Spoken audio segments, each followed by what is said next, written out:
In Italy, the headlines are all about fire and floods. First, they suffered the worst flooding in 100 years. Now they're dealing with a volcanic eruption. We're talking about Mount Etna. It is Europe's most active volcano and it has erupted.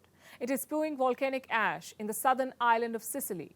Meanwhile, at the other end of the country, at least 14 people have died due to flash floods. More than 36,000 people have been evacuated from the northern regions of Italy. It's so bad that Prime Minister Giorgia Meloni had to cut short her visit to Japan. She was there for the G7 summit. She had to rush back home to deal with the situation. And she says that her country may need the help of the European Union to rebuild. Here's a report.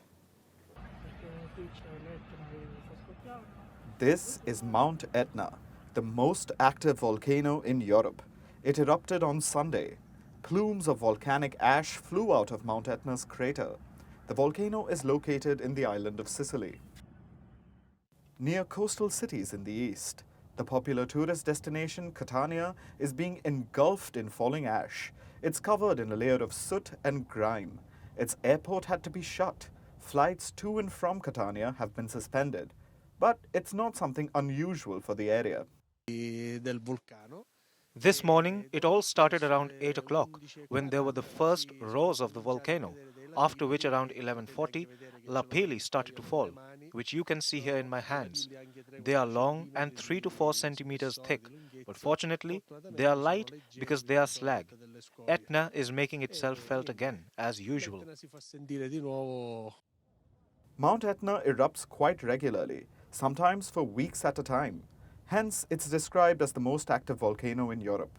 Most eruptions are relatively small. Mount Etna's last major explosion was in 1992. So Italians may not be overly worried about Etna, especially as a different natural disaster in the country's north is making headlines. The worst floods in over 100 years. Italy's Emilia-Romagna region is inundated. Floods have killed at least 14 people.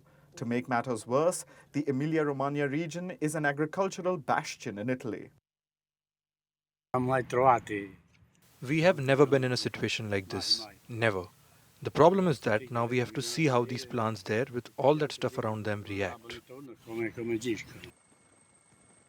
And it isn't just normal floods that are affecting the locals.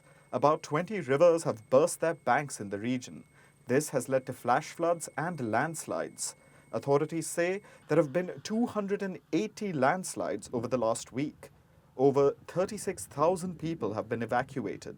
Those who chose to stay are dealing with blackouts. That's about 27,000 people. The rains subsided yesterday but left a trail of destruction in their wake. So why is the region facing such devastation? A lot has to do with climate change. Northern Italy is receiving torrential rains after months of drought. That isn't a good thing. When the land gets parched due to drought, it loses its ability to absorb water. That means that when rains do arrive, the water can't seep into the soil. Instead, it gathers on the surface and leads to flooding, which is exactly what's happening in northern Italy. The situation is so serious that Prime Minister Giorgia Meloni had to rush back to take stock of the situation.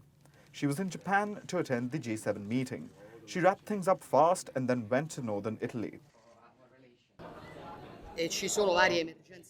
There are all kinds of emergencies. What is very important for me now is that this comes to an end. And this relates to the issues of bad weather and possible landslides. Italy's Council of Ministers is meeting tomorrow to figure out how to deal with the situation. So far, they don't know the extent of the damage or how much the recovery will cost. But the government says it will find the funds. It may even dip into the European Union's Solidarity Fund for Natural Disasters. But recovery is just addressing the symptoms. To really tackle the problem, the world needs to work harder to tackle climate change. If not, then devastation like this will become a regular affair.